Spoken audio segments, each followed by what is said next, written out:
குறையும் இல்லாமல் சந்தோஷமாக இருந்தாங்க. ஆனால் இந்த சந்தோஷம்லாம் ரொம்ப நாளைக்கு நீடிக்கலைங்க. அந்த நாள் இவங்க வாழ்க்கையில் வரும்னு யாருமே எதிர்பார்த்துருக்க மாட்டாங்க.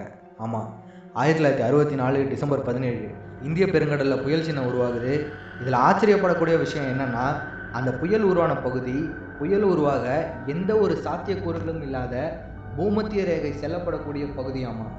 யாருமே எதிர்பார்க்காத இந்த புயல் சின்னம் டிசம்பர் 19 புயலாக மாறுது. இதைத் தொடர்ந்து பயங்கர மழை பெய்யுது.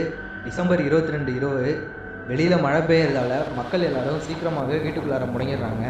கடலுக்கு மீன் பிடிக்க போயிருந்த மீனவர்களும் பாதுகாப்புக்காக கரை திரும்பிடுறாங்க. இந்த மக்கள் எல்லாரும் தூங்குற வரைக்கும் அமைதியாக இருந்த அந்த புயல் இரவு 12 மணிக்கு மேலே கரையை கிடக்குது.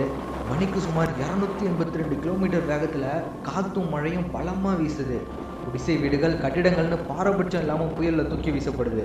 இந்த இடிபாடுகளில் சிக்கி ஏராளமான மக்கள் உடல் நசுங்கி இறந்து போகிறாங்க. தப்பி பிழைச்சி வெளியே வந்தவங்களை